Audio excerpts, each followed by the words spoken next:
In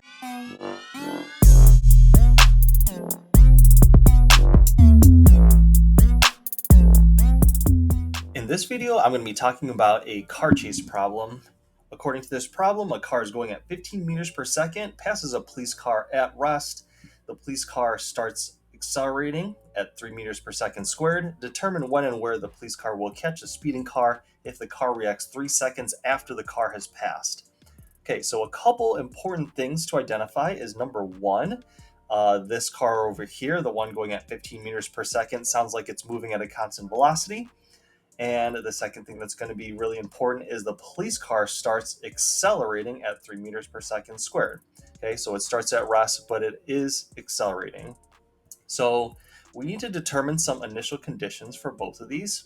And it sounds like the police car reacts 3 seconds later. So what does that mean? It means that if the car was already going at 15 meters per second, then it's already moved past the police car. So we can go ahead and use velocity equals delta x over t and figure out how much the red car has moved. And if it was moving 15 meters per second, and we're trying to find the delta x, the displacement, how far it's moved, and we know the time is 3 seconds, we can go ahead and multiply both sides by 3 seconds, which is a pretty simple little calculation. 3 times 15 is 45. So the delta x is 45 meters. All right, so that means that these two have a separation distance of 45. So I'm going to call the position of this car 0 meters, and I'm going to call the position of this car 45 meters. Okay, and that will be the initial position. So I'll put xi, initial position for this car, and this will be the initial position for this car. All right, so with that being said, let's go ahead and label everything we know for each of these vehicles. So for the police car, it said that it started at rest, so we know the initial velocity is 0 meters per second. And we also know the acceleration is 3 meters per second squared, and that sounds like just about all we're given. And then for the second car, we know that it has been displaced 45 meters from where the police car was, and it was going at 15 meters per second, and doesn't really sound like we know too much more other than that. Okay, so here's the key to figuring out the problem.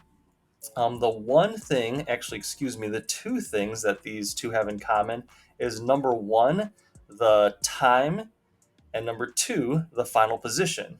Okay, because if the problem is based on one car catching the other, that means they're going to have the same final position because they're going to be at the same place in the same time.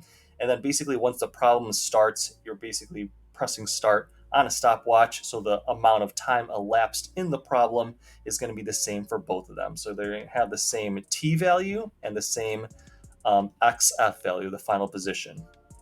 So for our first car, it is moving with an accelerated motion. So we're going to use this formula, delta x equals VIT plus 1/2 AT squared.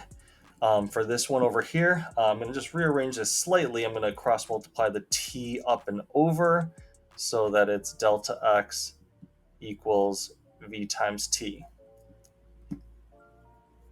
Okay, now what I'm going to do is I'm going to change each of these slightly, and I know that delta x is the final position minus the initial position.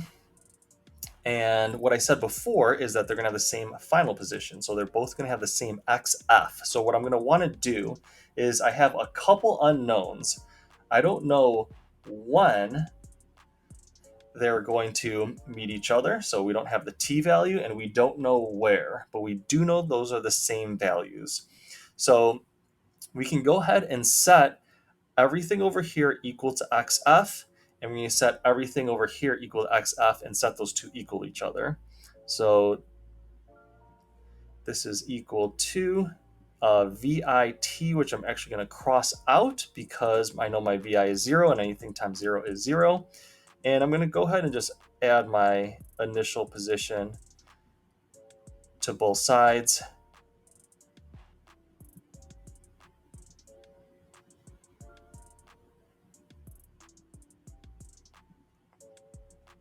All right, so now I have a formula where it's the final position equals the initial position plus 1/2 AT squared. I'm going to do the same exact thing for this side. I'm going to change this to final position minus initial equals V times T. Go ahead and add that initial position to both sides. And then now I'm done with my rearranging. Okay, so I know that these values are going to equal the final position, and I know that these values are going to equal the final position. And we don't know what the final position is, but we do know that they are equivalent to each other. So we can go ahead and set these two equal to each other. And I'm going to go ahead and do that using the number values I have. The initial position for the police car is 0, plus 1/2 the A is 3 meters per second squared. The T value we do not know. And I'm going to set that equal to these values over here. The velocity of the car is 15 meters per second times T, which we don't know, plus 45 meters, which we establish as the starting position. All right, so now we have a good start. What I'm going to do is I'm going to go ahead and rearrange these numbers and I set them equal to 0.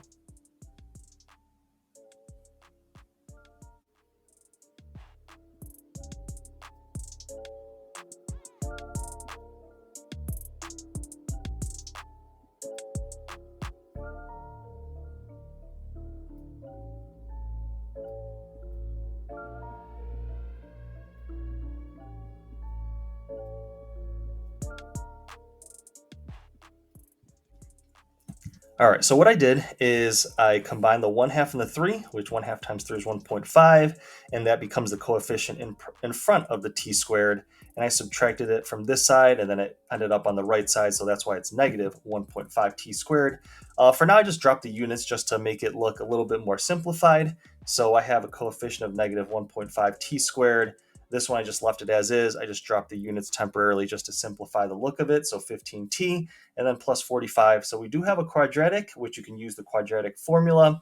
You can graph it and find your intersection points where the graph will cross the x-axis, which is 0.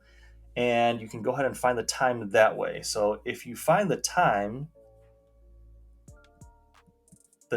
will give you two values. It will give you negative 2.42, and it will give you positive 12.42. Okay, we know that a negative time doesn't make any sense, so it's a no-brainer that our answer is 12.42 seconds. So as I said, you can use the quadratic formula. You can go ahead and graph it and find where the graph intersects the x-axis. And then there's a bunch of different ways you could go about it, but then you will get 12.42 seconds. Okay, so we do know when they're going to meet each other. That's after 12.42 seconds. So now when we're finding our final position, we have two formulas set up to find our final position, which is xf final position equals everything in this red box. And we have xf equal to everything in this red box. And it really doesn't matter which one you use. I'm just going to go ahead and use this one over here just so I don't have to square the t and save myself an extra second, but it really doesn't matter. So for this one over here, we know that the final position equals the velocity times time, which we now know is 12.42 plus 45, and that equals 231.3 meters. Okay, so that is when we have the 12.42 seconds, and then for the where, we just completed that one, and that's at 231.3 meters. That would be the distance from x equals 0. that would be the distance from where the police car started. So the police car had moved 231.3 meters, and then the red car moved 231.3 minus the initial 45 meters to where it already started from. So technically it had only been displaced 186.3 meters. All right, so to recap the process, what you do is anytime you have a problem where two cars are going to meet each other or they're chasing each other down and they're going to end up at the same place at the same time, you set their formulas equal to a final position and then set the two equal to one another so you can solve for the time. In this particular problem, both cars are moving the same direction, and we call that the positive direction. If one of them is going the opposite direction, you would make one of the velocities negative. But in this case, we didn't have to do that. We set them equal to each other. We found the time. As I said before, with the quadratic, you're going to have a negative and positive time. It will definitely be your positive time. Take that time, drop it back into one of your formulas. I could have put it in over here as my t-value or over here as my t-value. Either way, I would have gotten 231.3 meters for my final position. That is the delta X for the police car, and the delta X for our sports car over here. We had to subtract the 45 because it already started 45 meters ahead. So this one had a delta X of 186.3 meters. So I hope that was helpful in helping you understand and solve a car chase problem. Thank you for watching and listening.